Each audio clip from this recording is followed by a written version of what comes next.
विहाय कामान्यः सर्वान् पुमांश्चरति निःस्पृहः निर्ममो निरहङ्कारः स शान्तिम् अधिगच्छति। एषा ब्राह्मी स्थितिः पार्थ नैनां प्राप्य विमुह्यते। स्थित्वास्याम् अन्तकालेऽपि ब्रह्म निर्वाणं मृच्छते। ॐ मणिपद्मेऽहम् विहाय कामान्यः सर्वान् पुमांश्चरति निःस्पृहः निर्ममो निरहंकारः स शांतिम् अधिगच्छति। मनुष्य सभी अपनी कामनाओं का त्याग करके, परित्याग करके अगर रहता है और तो वो जो है निष्प्रिय होकर के रहता है, कोई इच्छा नहीं है, तो ऐसा ब्राह्मी स्थिति पार्थ, यही तो ब्रह्मावस्था होती है। और स शांतिम् अधिगच्छति, वो शांति को प्राप्त करता है, शांति का अधिराज्य रहता है, शांति का साम्राज्य रहता है। ऐसा ब्राह्मी स्थिति पार्थ नैनां प्राप्य विमुह्यते स्थित्वास्याम् अन्तकालेऽपि ब्रह्म निर्वाणं मृच्छते। और वो जो है ब्रह्मानंद की स्थिति को प्राप्त करता है। शांति भी है और निर्वाण भी है, और निर्वाण के साथ साथ ब्रह्म निर्वाणम मृच्छते। आनंद ही नहीं, ब्रह्मानंद की स्थिति है। आनंद से भी बढ़कर के ब्रह्मानंद। अति सुंदर शांति की बात है। विश्व में शांति फैले रहो। महात्मा बुद्ध जी कहते हैं, महात्मा बुद्ध जिनको के शाक्य मुनि भी कहा जाता है, जिनको तथागत भी कहा जाता है, जिनको भंते भी कहा जाता है, ये हमारे विष्णु जी के अवतारों में भी हैं और शांति की ही बात करते हैं, अहिंसा की बात करते हैं। तो आज हम देखते हैं कि जब महात्मा बुद्ध से आनंद ने पूछा, हे तथागत, हे शाक्य मुनि, हे भंते, ये मनुष्य पाप क्यों करता है? और यही बात गीता में है कि अथ केन प्रयुक्तोऽयं पापं चरति पुरुषः अनिच्छन्नपि वार्ष्णेय बलादिव नियोजितः। ये मनुष्य पाप क्यों करता है? इच्छा नहीं है फिर भी करता है, बलपूर्वक करता है, फोर्सफुली करता है। ऐसा लगता है कि कोई शक्ति उसको कंपेल कर रही है, उसको विवश कर रही है। बलादिव नियोजित, उसी पाप में लगा रहता है। तो ये रामधारी सिंह दिनकर जी, इन्होंने भी बुद्ध धर्म के बारे में जो संस्कृति के 4 अध्याय हैं उस पुस्तक में वर्णन किया है। बहुत अच्छे कवि हैं, रश्मरथी के लेखक आपके कवि हैं। तो इसमें जो उन्होंने लिखा है संस्कृति के 4 अध्याय में कि कठोपनिषद का कहना है कि जिस मनुष्य के हृदय का काम शमित हो जाता है वह इसी जीवन में ब्रह्म बन जाता है। बुद्ध देव ने जब ये कहा कि सभी वेदनाओं का मूल काम है, लस्ट है, डिजायर्स हैं, तब वे वस्तुतः वेद, उपनिषद और गीता के ही इसी मत को दोहरा रहे थे। निर्वाण को समझाने के लिए ब्रह्म बुद्ध देव ने ईंधन का शेष होना, आग का बुझ जाना आदि रूपकों का जो प्रयोग किया है, इसके पीछे भी उपनिषदों की काम व्याख्या में दिए गए अग्नि वाले उदाहरण का ही प्रत्यक्ष प्रभाव है। अब भगवान ने श्रीमद् भगवद गीता में भी यही बात कही है। जब पूछा कि अर्जुन ने पूछा कि पाप क्यों करता है मनुष्य, हे ईश्वर, इच्छा नहीं होते हुए भी, तो भगवान ने क्या कहा है कि काम एष क्रोध एष रजो गुण समुद्भवः महाशनो महापाप्मा विद्येनम ह्यवैरिणम्।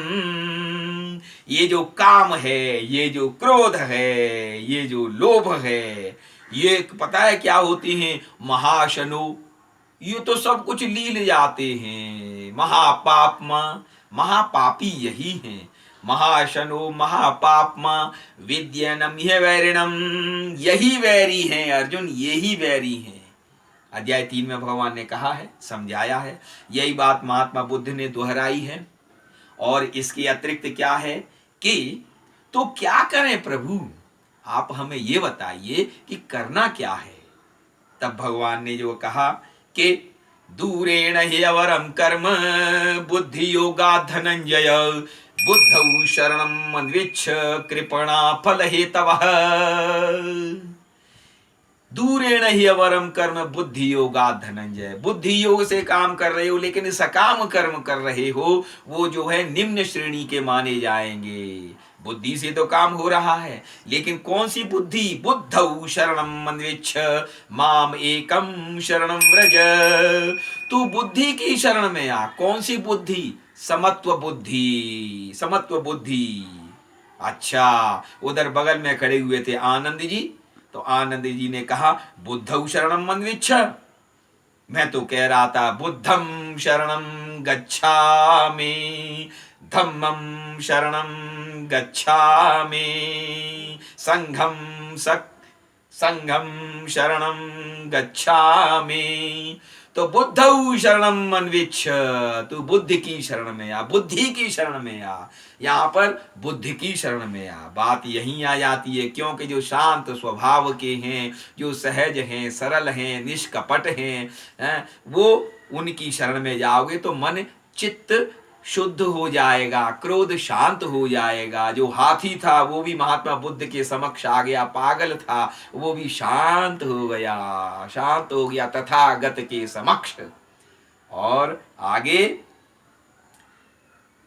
क्या है, गीता माता की तरफ चलें तो अध्याय 18 का 62वां श्लोक है कि तमेव शरणं गच्छ सर्वभावेन भारत तत्प्रसादात् परां शांतिं स्थानं प्राप्स्यसे शाश्वतम्।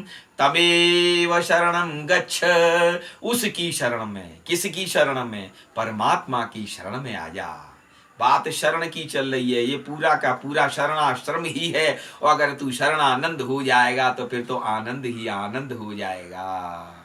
तमेव शरणं गच्छ सर्वभावेन भारत तत्प्रसादात् परां शांतिं स्थानं प्राप्स्यसि शाश्वतम्। तुझे उस शाश्वत धाम की, शाश्वत स्थान की जो है प्राप्ति होगी, उसकी शरण में आ, उसकी शरण में आ।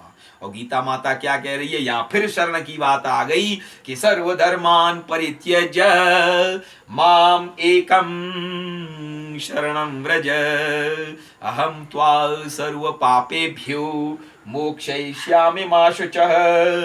तू सभी बातों को छोड़ करके तू मेरी शरण में आ जा। तो उस पार ब्रह्म परमेश्वर की शरण में जाने से, जो नहीं देखा है उसको मानने से, जिसको आत्मा का ज्ञान नहीं है उस आत्मा को पहचानने से, अगर दूध में मलाई नहीं दिख रही, दूध में घी नहीं दिख रहा तो उसका मंथन तो करना पड़ेगा। अगर अग्नि में, अगर लकड़ी में, काष्ठ में आपको अग्नि नहीं दिखाई दे रही तो लेकिन उसके अंदर उपस्थित तो है। इसी प्रकार से आत्मा का भी साक्षात्कार करना होगा। और दूसरी बात यह है कि किसी दूसरे की शरण में मत जाइए। जैसा कि महात्मा बुद्ध ने कहा, उनका अमूल्य महावाक्य बड़ा सुंदर है, जो कि उन्होंने आनंद से कहा था। क्या कहा था कि अपदीपो भव, अपदीपो भव, अपना दीपक स्वयं बनिए। और यही गीता माता कह रही है कि उद्धरेत आत्मनात्मानं आत्मानं अवसादयेत् आत्मैव हि आत्मनो बंधुरात्मैव रिपुरात्मनः। बुद्धरेत आत्मनात्मानं, मनुष्य अपना उद्धार स्वयं करे। और स्वयं कैसे करेगा, मध्यम निकाय में स्थित होकर के, मध्य मार्ग में स्थित होकर के, मध्य मार्ग का अनुसरण करके, जो कि महात्मा बुद्ध जी ने भी यही उपदेश दिया था कि मध्य मार्ग अपनाओ। यही बात गीता में आ गई। और सबसे अच्छी बात यह है कि नेपाल में, यहाँ हिंदू धर्म के अनुयायी और बुद्ध धर्म के अनुयायी दोनों ही बड़े शांति भाव से, बड़े प्रेम भाव से एक ही घर में रहते हैं। This is syncretisation of Buddhism and Hinduism, जबकि ये सभी कुछ एक ही ओम परिवार के हैं और दोनों ही जो है धाराएं ये शांति प्रदान करने वाली हैं। विश्व में शांति फैले रहो, विश्व में शांति फैले फैले रहो। ओम ओम ओम मणि पद्मे हम